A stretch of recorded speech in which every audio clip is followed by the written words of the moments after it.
तो देश विदेश की 40 बड़ी खबरों के बाद अब वक्त हो गया आज की बड़ी खबर की डिटेल पड़ताल का। देखिए, देश में लोकसभा चुनाव में अब बस एक ही चरण बाकी रह गया है। 6 चरणों के चुनाव होने के बाद एनडीए और इंडिया गठबंधन दोनों ही अपनी अपनी जीत का दावा कर रहे हैं, लेकिन देश की सत्ता पर कौन काबिज होगा ये तो 4 जून को ही साफ होगा। लेकिन उससे पहले 7वें चरण के चुनाव को लेकर सियासी पारा 7वें आसमान पर है। दावों और वादों के बीच सत्ता के सिंहासन पर कौन बैठेगा ये तो जनता जनार्दन को ही तय करना है, लेकिन उससे पहले राजनीतिक दलों की जोर आजमाइश क्या इशारा कर रही है ये महत्वपूर्ण है। ऐसे ही तमाम सवाल हैं जिसका जवाब हम जानेंगे अपने सहयोगियों के साथ, जिसके लिए मेरे साथ यहां स्क्रीन पर आप देख रहे हैं 2 सहयोगी। अभिषेक उपाध्याय उत्तर प्रदेश से जुड़ गए हैं और इसी के साथ हमारे साथ पंजाब से जैनेन्द्र कुमार जुड़े हुए हैं। आप दोनों मेरे साथ रहिएगा। आपके पास अंदर की खबर क्या है, इन दावों को लेकर हकीकत आखिर क्या है, उस पर हम विस्तार से बात करेंगे। लेकिन उससे पहले नतीजों से पहले कैसे रणनीति बनाने में जुटा हुआ है इंडिया गठबंधन, इससे जुड़ी हुई एक बड़ी जानकारी आपको दे देते हैं। देखिए, मल्लिकार्जुन खड़गे ने दिल्ली में 1 जून को बैठक बुलाई है। इंडिया गठबंधन के बड़े नेता इसमें शामिल होंगे। बैठक में चुनाव की समीक्षा करेंगे सभी दिग्गज। कांग्रेस के वरिष्ठ नेता मनीष तिवारी बोले, खड़गे अनुभवी नेता, कुछ सोचकर बैठक बुलाई गई। सुनिए क्या कहा उन्होंने। अहम बैठक खड़गे जी ने बुला ली है 1 तारीख को ही, जिस दिन आखिरी चरण का चुनाव है, एज इफ, और उनका भी ये मानना है कि भाई इंडिया अलायंस की सरकार आ रही है। देखिए, श्री मल्लिकार्जुन खड़गे जी बहुत मंझे हुए राजनेता हैं, उन्होंने बड़ा लंबा तजुर्बा है उनका, और इसलिए अगर उन्होंने बैठक बुलाई है तो कुछ सोच समझ के ही बुलाई होगी। जो आपके राइवल है भारतीय जनता पार्टी के, वो तो आरोप लगा रहे हैं आप पर कि आप आउटसाइडर हैं। योगी आदित्यनाथ आए, उन्होंने आउटसाइडर कहा, आपको उड़न खटोला है आप और राहुल गांधी। देखिए, योगी आदित्यनाथ की जो मानसिकता है वो इस शहर में नहीं चल सकती, और जहां तक मेरे भाजपा के प्रतिद्वंदी का सवाल है, वो तो अमृतसर में पैदा हुए हैं, तो अगर सही में कोई आउटसाइडर है तो वो श्री संजय टंडन हैं। हमारे दिल में श्री राम है, पर हमारे हाथों को चाहिए काम है।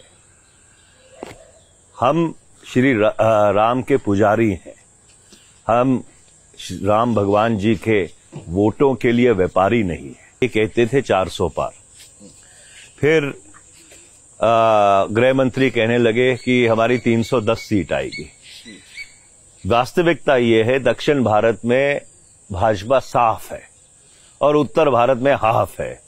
ये 150 सीट नहीं आएगी इनकी। लोग एक नई सुबह का इंतजार कर रहे हैं। इंडिया अलायंस को कितनी आ जाएगी? इंडिया अलायंस सरकार बनाएगी। उन लोगों ने आपको अप्रोच किया भारतीय जनता पार्टी ज्वाइन करने का, इसमें कितनी सच्चाई है? देखिए, ऐसा है, मेरा भारतीय जनता पार्टी में जाने की ना कभी कोई मंशा थी और ना ही मैं भारतीय जनता पार्टी में जाऊंगा। मनीष तिवारी तो वहीं खड़े हैं, क्योंकि हम इस पार्टी में हिस्सेदार हैं, किराएदार नहीं। तो मनीष तिवारी को आपने सुना, जो कह रहे थे इंडिया गठबंधन की सरकार बनने जा रही है और एनडीए 150 का आंकड़ा भी पार नहीं कर पाएगा। बहरहाल उनके दावे हैं, अब देखना होगा इस दावे में कितनी हकीकत है। इंतजार 4 जून का। लेकिन उससे पहले किस तरीके से इंडिया गठबंधन रणनीति बनाने में जुटा हुआ है, 1 जून को बैठक जो होने जा रही है उस पर क्या जानकारी हमारे पास है, जैनेन्द्र का सीधे रुख कर लेते हैं और जैनेन्द्र हमें बताएंगे कि आखिर ये 1 जून की जो बैठक है उसे लेकर हमारे पास अंदर की खबर क्या है। जैनेन्द्र बताइए जरा हमारे दर्शकों को। बिल्कुल, देखिए, सीधी रणनीति है। आखिरी चरण के वोटिंग के दिन गठबंधन की बैठक बुलाया जाना, लोकसभा चुनाव नतीजों के से आगे की रणनीति को बनाने को लेकर 2 चीजें तो साफ हैं कि आखिरी चरण से पहले एक एकजुटता की कोशिश और एक कॉन्फिडेंस दिखाने की कोशिश कि इंडिया गठबंधन जो है वो सरकार बनाने जा रही है।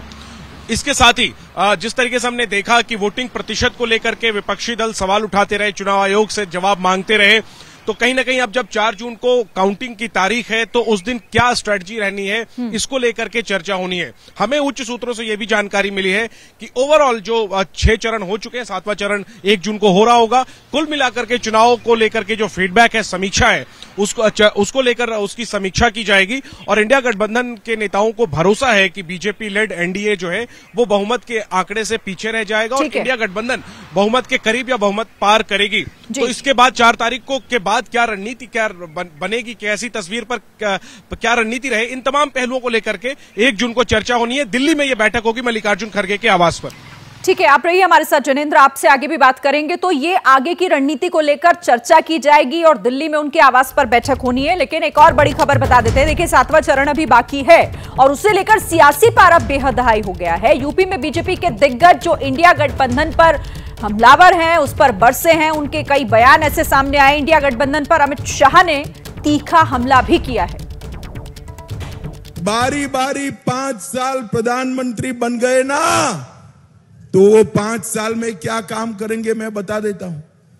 पहले साल में धारा 370 को वापिस लाएंगे, दूसरे साल में ट्रिपल तलाक वापिस लाएंगे, तीसरे साल में पीएफआई पर से बैन उठा लेंगे, चौथे वर्ष में आतंकवादियों से बातचीत करेंगे और 5वें साल में राम मंदिर पर बाबरी ताला लगाने का काम करेंगे। बाबरी ताला संविधान में स्पष्ट लिखा हुआ है कि धर्म के आधार पर आरक्षण नहीं होगा और जब तक मोदी जी हैं, जब तक भारतीय जनता पार्टी है, धर्म के आधार पर आरक्षण नहीं होने देंगे।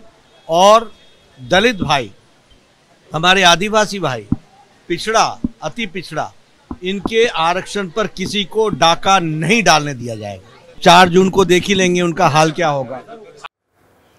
तो देखा आपने किस तरीके से इंडिया गठबंधन को लेकर कैसे दिग्गज हमलावर है। अमित शाह को भी आपने सुना, जेपी नड्डा को भी आपने सुना। और इस पर बात करने के लिए अभिषेक आपका रुख हम करते हैं, क्योंकि ये आखिरी चरण से पहले जो ये दावे किए जा रहे हैं, एक तरफ तो वर्चस्व और अपनी मौजूदगी दर्ज कराने की इंडिया गठबंधन की कोशिश है, दूसरी तरफ ये बड़ी जीत, ये 400 पार का जो नारा दिया गया था, उसे पूरी तरीके से साबित करने की चुनौती कह सकते हैं अभी। और शायद इसीलिए ये बड़े बड़े बयान अब सामने आ रहे हैं, बड़े बड़े दावे सामने आ रहे हैं। शिरीन, बहुत ही क्लियर है, ये एक स्ट्रेटजी है और ये स्ट्रेटजी दोनों ओर से, इंडिया गठबंधन की ओर से भी है और ये एनडीए की ओर से भी है। देखिए, ये पूरी की पूरी लड़ाई ये फ्लोटिंग वोटों को अपनी तरफ खींचने की है और इसीलिए जो 1 तारीख की बैठक रखी है इंडिया गठबंधन ने, ये भी एक साइकोलॉजिकल है। ये मैसेज देने की कोशिश है कि हम तो सरकार बना रहे हैं, देखिए इतनी बड़ी बैठक कर रहे हैं, तो जो फ्लोटिंग वोट हैं, जो डिसाइड नहीं कर पाए, और ऐसे वोटों का अच्छा खासा तबका होता है जो उस तरफ शिफ्ट हो जाते हैं जहां उनको लगता है कि सरकार बनती हुई दिखाई पड़ रही है, तो ये उसी को अपनी ओर खींचने की कवायद चल रही है। और कांग्रेस के लगातार बयान जो है वो इसी के लिए आ रहे हैं कि हम तो सरकार बना रहे हैं ताकि वो वोट इनको पड़ जाए। और बीजेपी भी यही कर रही है। अमित शाह ये कह चुके हैं कि बीजेपी ने बहुमत का आंकड़ा ऑलरेडी पार कर दिया है। ये 400 पार का नारा भी इसी बात के लिए कि हमारी सरकार इतनी कन्विंसिंग तरीके से बन रही है कि जो फ्लोटिंग वोट हैं वो कहीं ना जाएं। और बीजेपी का मैं अंदर खाने में बताऊं, वो पूरी तरह निश्चिंत है कि उनकी जो मेजॉरिटी है एग्जैक्टली मध्य प्रदेश की तर्ज पे आने जा रही है कि लोग अनुमान भी नहीं कर पाएंगे कि इसका ग्राफ कहां जाकर रुकेगा।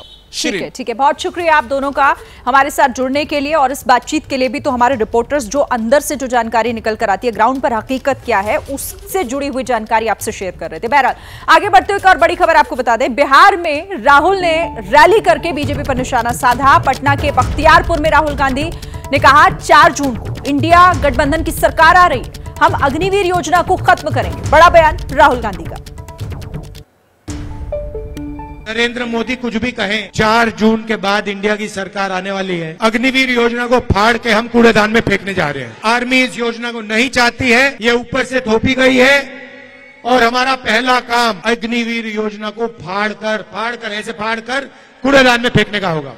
तो कई सियासी दावे और उनके बीच एक बड़ी खबर पटना से आ रही है। पटना में राहुल की जनसभा का मंच टूट गया। गिरने से हालांकि बाल बाल बच गए राहुल गांधी। पटना के पालीगंज में राहुल गांधी की जनसभा थी, उसी दौरान वहां पर ये हुआ। मीसा भारती के लिए प्रचार करने के लिए पहुंचे हुए थे राहुल और तस्वीरें आपके सामने हैं। राहुल गांधी के साथ तेजस्वी यादव भी वहां मौजूद थे। वो मंच किस तरीके से गिर गया, राहुल गांधी बाल बाल बच गए।